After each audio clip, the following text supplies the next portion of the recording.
Hi, my name's Adriana Steele, and I'm going to tell you what I learned while reading the story of White Fang by Jack London.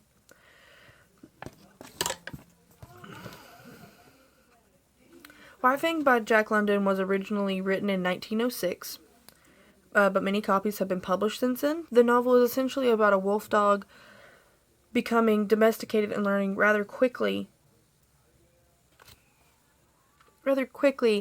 about the rules of his new life. London uses symbolism to emphasize the conflicts White Fang faces between nature and domestication, such as clay, God, man, and the wild.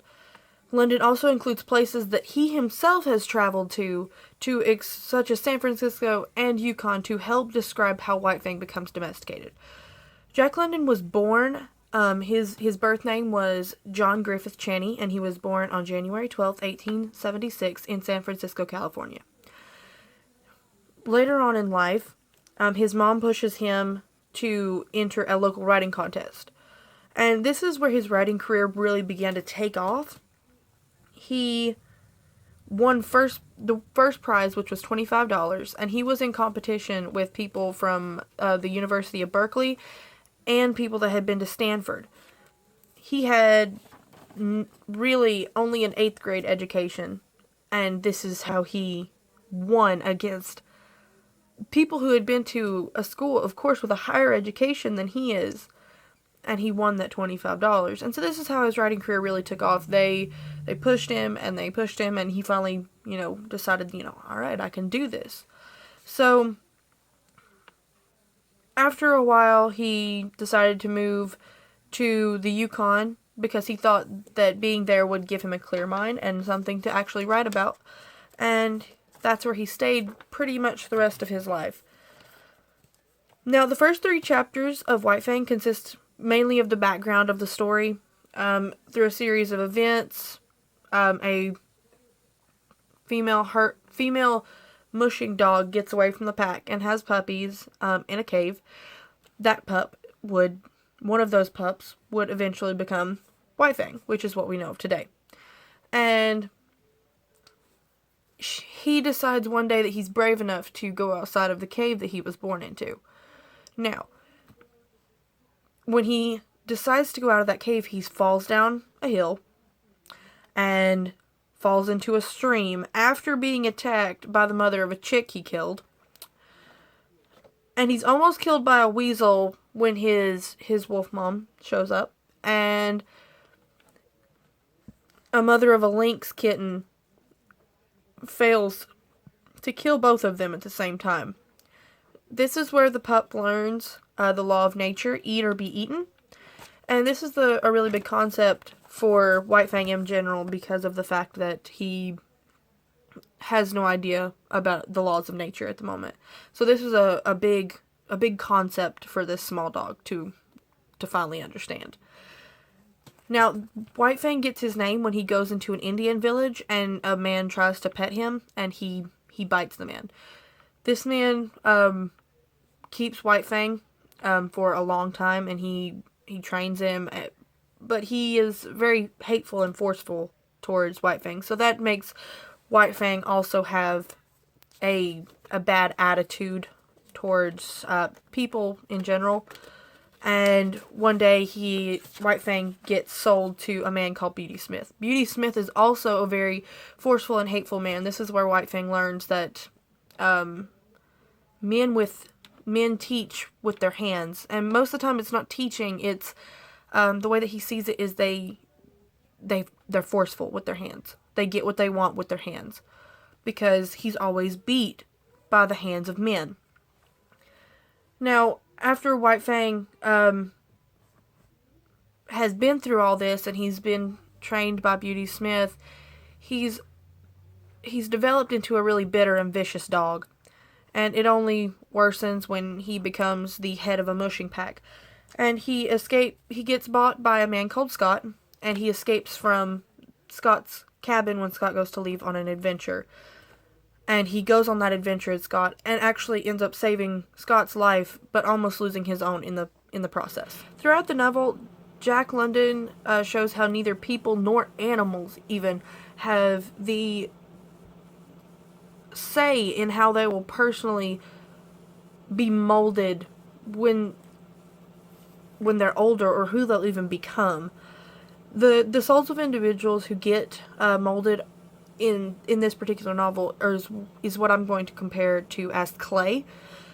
These individuals personally include White Fang, Beauty Smith, and Jim Hall.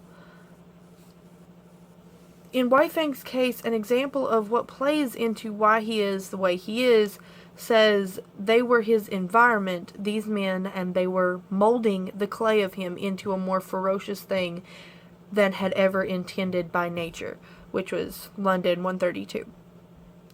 So after he realized that he was going to have to become a more ferocious, more fierce, powerful, and mean dog in order to stay alive, that was a part of how he was molded. Now, much more than if he would have actually been in the wild. Jack London uses this, emphasizes the belief that everyone is products of their environment, which would explain why, when beaten, you would become a more ferocious animal. You have to learn how to defend yourself. Even though he wasn't defending himself against his owners, he was defending himself against other dogs that they were putting him in fights with. After he was no longer with Beauty Smith, of course, he was no longer put into dog fights, and so therefore he started to learn how to be molded into a kinder, gentler animal. Being a hateful dog made him a hateful person. And I guess it's the same way with people. If you're put into an environment where you're constantly beaten and where you're constantly torn down, you're going to eventually become a person that you never even knew existed inside of you. I don't think that the person that you are right now is who you're going to be 10 years from now. And it's the same way with the story.